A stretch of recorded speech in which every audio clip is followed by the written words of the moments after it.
میرے بھائیوں، یہاں پہ ایک بات درد دل سے میں آپ سے بھی کہنا چاہتا ہوں.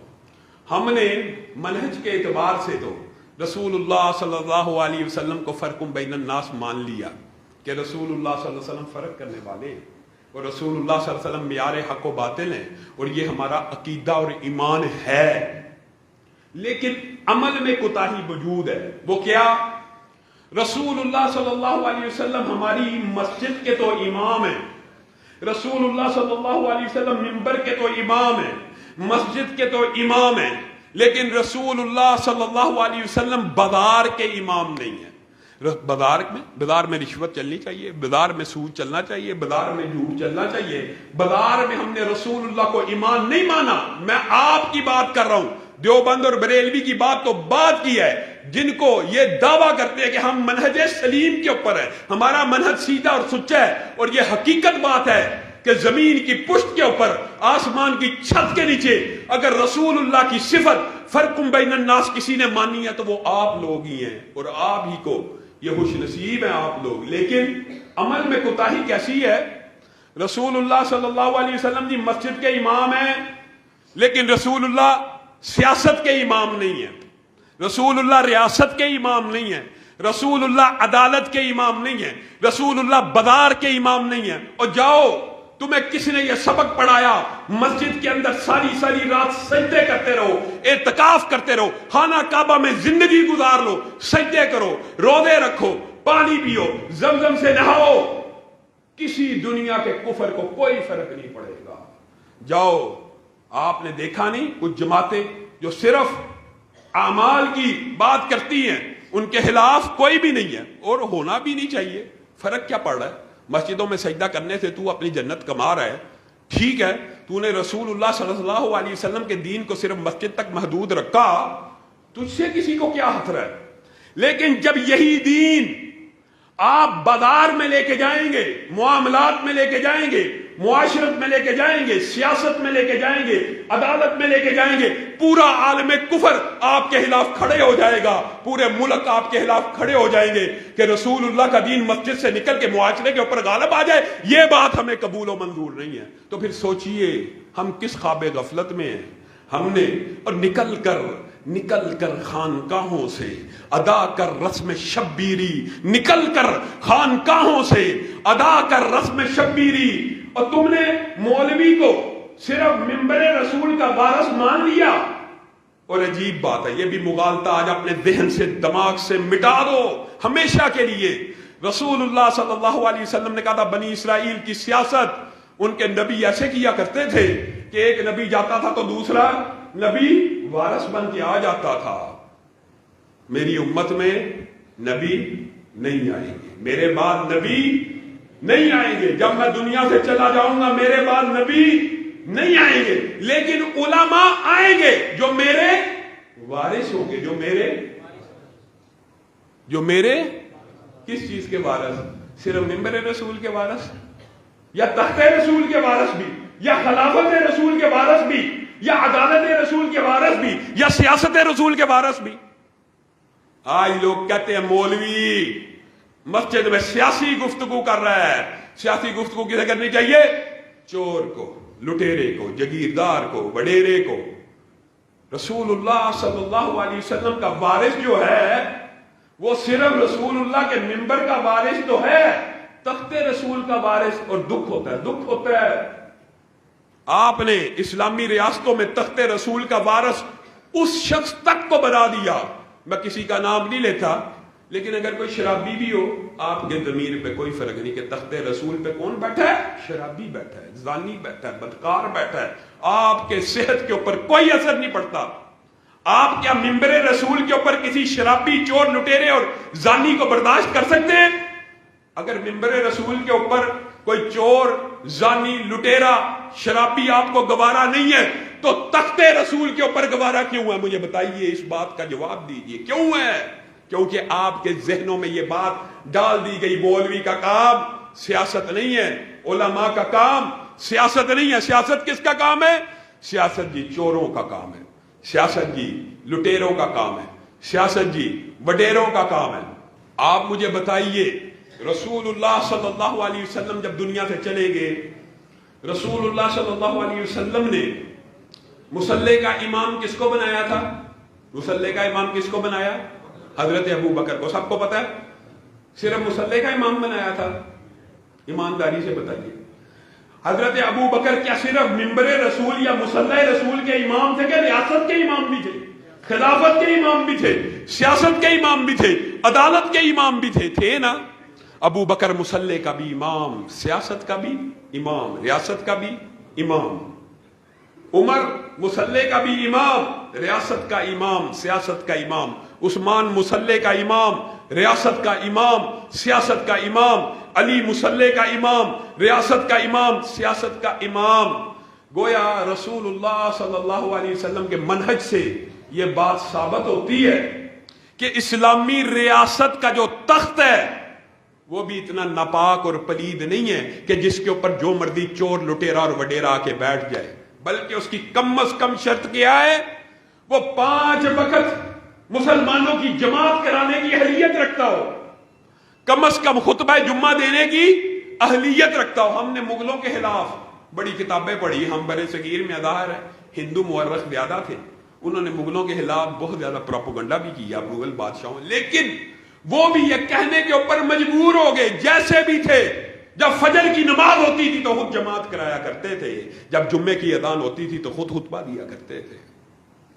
جب مصلی کے امام کو سیاست کے تخت سے باہر نکال دیا گیا، دیش نکالا دے دیا گیا، اسلام کا زوال شروع ہو گیا، اسلام زوال پذیر ہو گیا.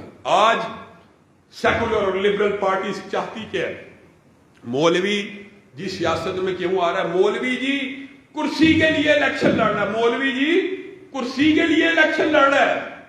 تو جمعدار کی سیٹ کے لیے الیکشن لڑ رہا ہے؟ مولوی اگر کرسی کے لیے لڑ رہا ہے. تو خاکروب کی سیٹ کے لیے الیکشن لڑ رہا ہے؟ تو کس کے لیے لڑ رہا ہے؟ جس سیٹ کے لیے تو لڑ رہا ہے اسی سیٹ کے لیے مولوی اور عالم لڑے تو تجھے اعتراض ہے؟ ہمارا فلسفہ کتنا خطا کا شکار ہے. ایک عام مسجد کا مولوی، ایک عام مسجد کا مولوی جو بہت بڑا عالم دین چاہے نہ ہو، لیکن جب وہ نماز پڑھاتا ہے کہاں کھڑا ہوتا ہے؟ آگے کھڑا ہوتا ہے کہ لوگوں کے پیچھے کھڑا ہوتا ہے؟ ایک عام مسجد کا مولوی لوگوں کے آگے کھڑا ہوتا ہے.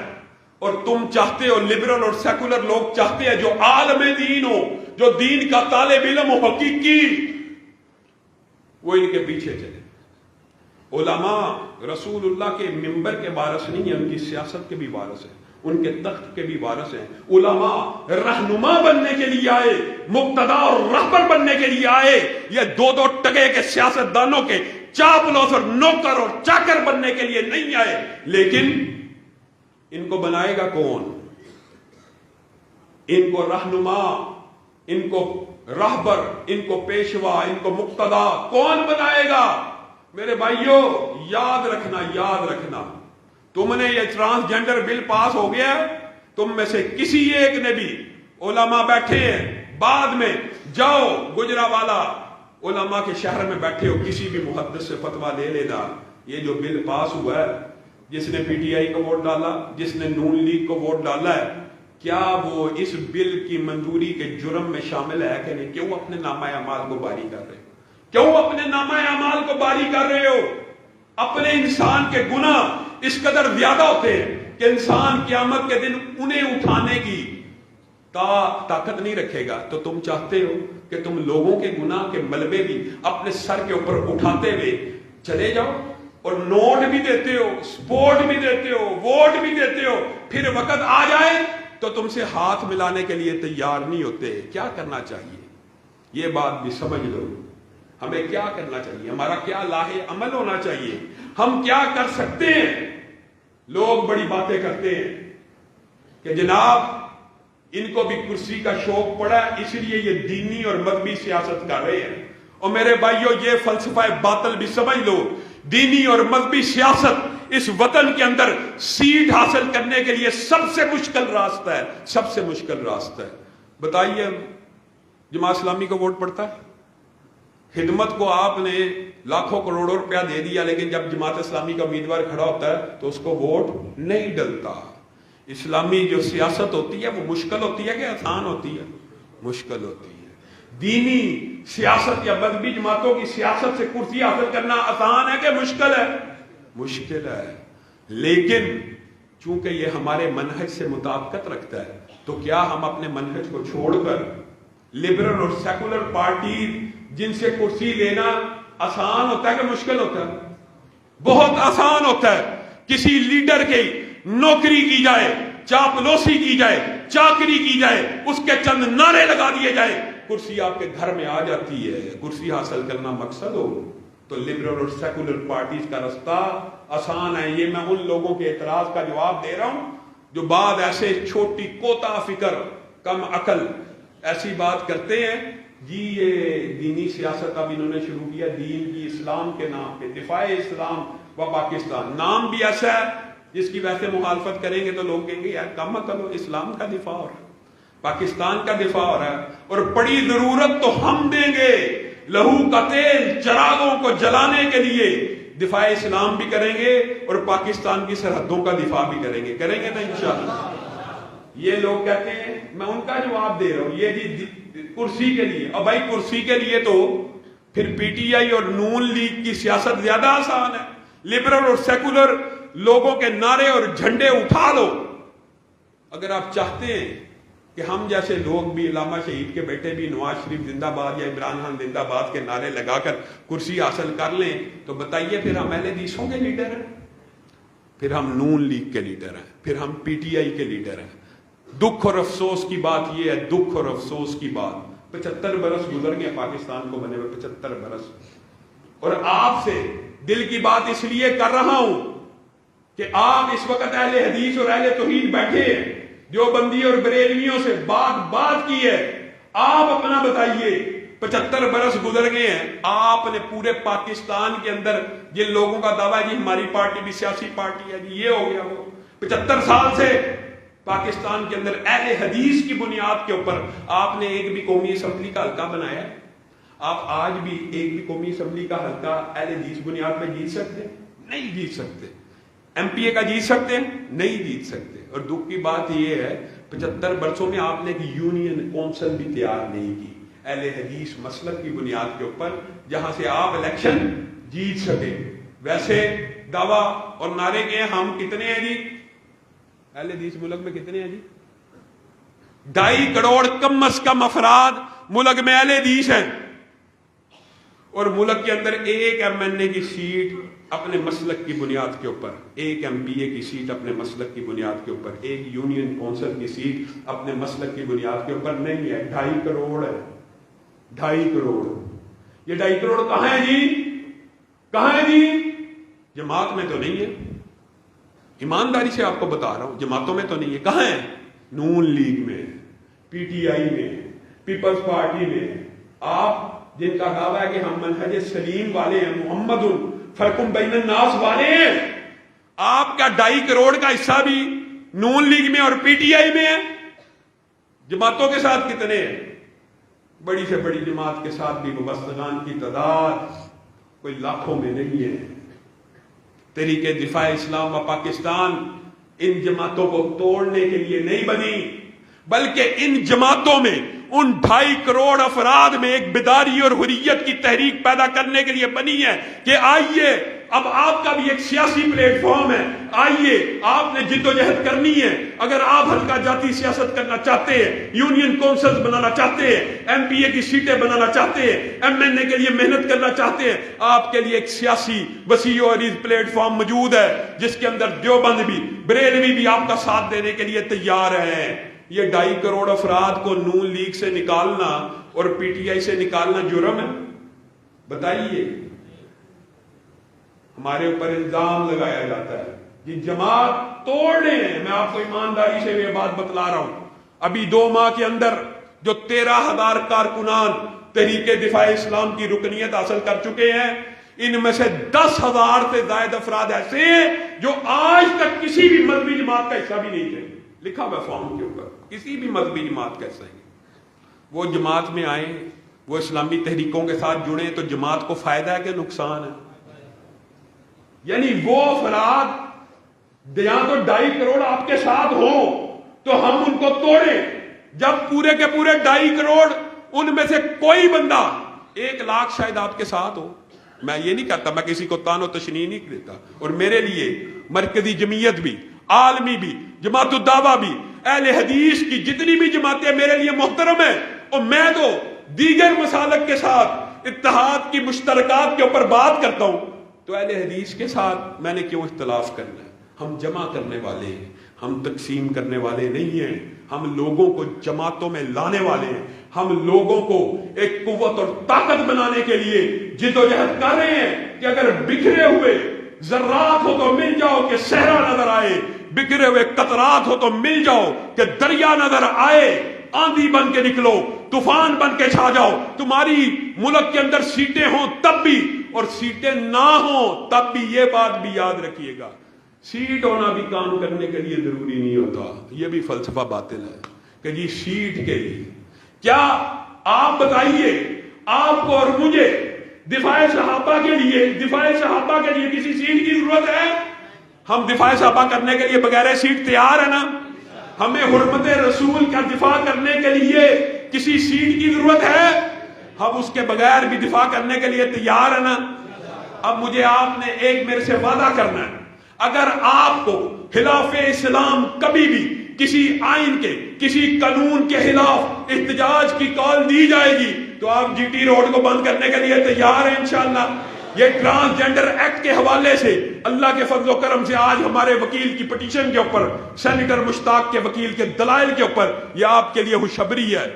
نادرہ نے 13-1 نامی جو جنس کی تبدیلی کی شک ہے، اللہ کے فضل و کرم سے دلائل کی روشنی میں، اسلامی نقطہ نظر کی روشنی میں واپس لینے کا اعلان کر دیا ہے۔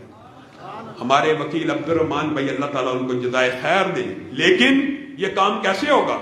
یہ کام آپ لوگوں کی مجھے ضرورت ہے، مجھے کسی سیٹ کی، کسی عہدے کی کوئی ضرورت نہیں، ہاں لیکن مجھے آپ لوگوں کی ضرورت ہے کہ میں اور آپ مل کر لڑیں ان تمام کی تمام طاغوتی قوتوں کے خلاف۔ ہم اس ملک کے اندر اپنے احتجاج کا آئینی حق رکھتے ہیں، تو کیا ہم یہ حق استعمال نہ کریں؟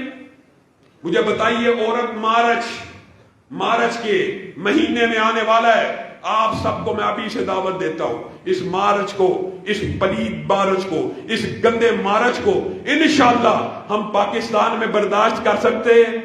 آپ سب ہمارا ساتھ دیں گے اس احتجاج میں؟ آپ بتائیے اس احتجاج کے لیے ہمیں کون سی سیٹوں کی ضرورت ہے؟ ہمیں آپ عوام کی ضرورت ہے۔